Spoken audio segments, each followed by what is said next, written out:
ang salita mo ito totoo. Kami ay pabanalin mo. Alleluia, Alleluia.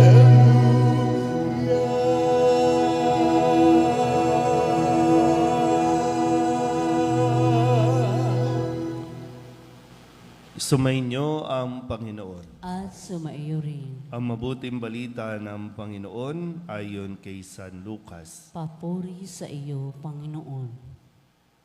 Noong panahong iyon, tinanong ni Jesus ang kanyang mga alagad ng patalinghaga, "Maaari bang maging tagaakay ng bulag ang isa ring bulag?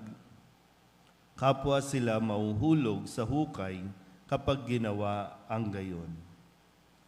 Walang alagad na higit sa kanyang guro, ngunit kapag lubusang naturuan, siya'y magiging katulad ng kanyang guro. Ang tinitingnan mo'y ang puwing ng iyong kapatid, ngunit hindi mo pinapansin ang tahilan sa iyong mata.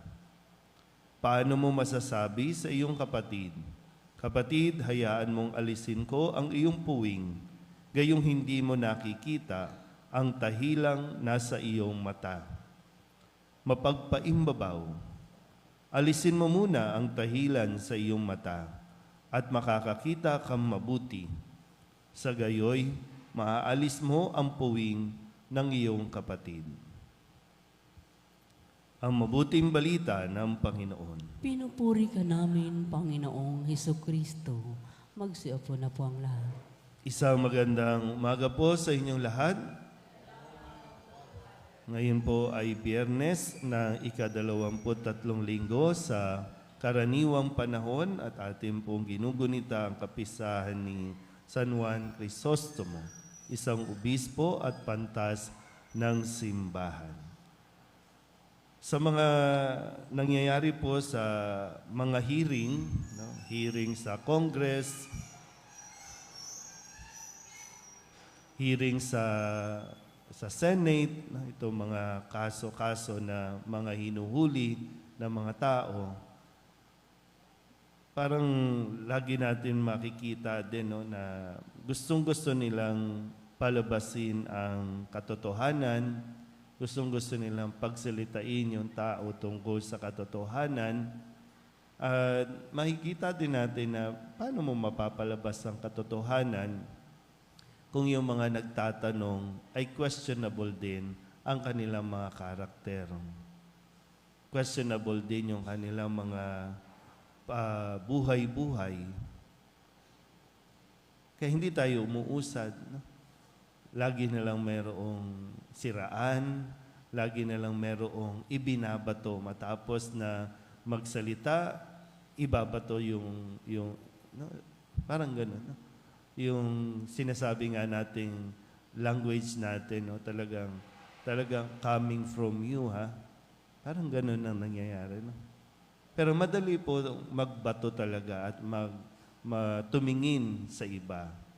Kaya nga itong paalala ni Jesus sa kanyang mga alagad, tinuturuan niya yung mga alagad na sinasabing hindi makakapag-akay ang bulag sa kapwa niya bulag.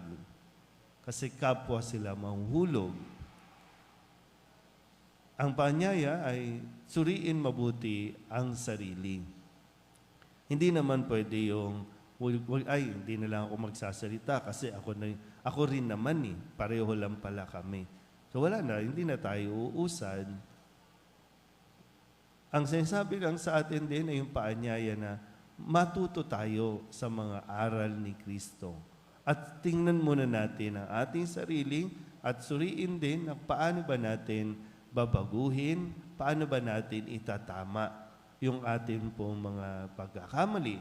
Paano ba natin mas yung nalalaman natin, ito na ba talaga yung totoo? Ito ba talaga yung ituturo ko din? So mahirap po, na bagamat, siyempre, ang sumusunod kay Kristo, ang paanyaya ay mamuhay sa katotohanan. At ang katotohanan, malalaman natin sa mga itinuturo ni Jesus. So kung malayo tayo kay Jesus, paano tayo makakaakay? Paano tayo makakapagbigay ng gabay? Hindi lang basta tayo dapat magaling lang magsalita, pero yung mismong sinasabi natin, hindi naman natin isinasagawa. So, babagsak tayo lahat. Kaya nawa, patuloy natin na tuklasin din. Hindi tayo pwedeng makontento na okay na yan, nagsisimba naman ako eh. Marami pa tayong kaalaman na dapat na matutunan. Marami pa tayong kailangan mapakinggan mula kay Kristo. At pag nangyari yan, kapag naging bukas ang ating mga puso't isipan sa paggagabay din ni Kristo, isang araw, magiging karapat dapat din tayong tagapagsalita o tagapagpahayag ng mabuting balita.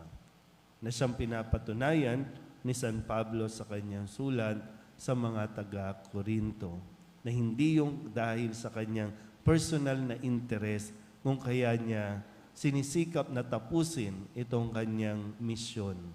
Napapahayag siya ng mabuting balita dahil kay Kristo at para kay Kristo. Amen?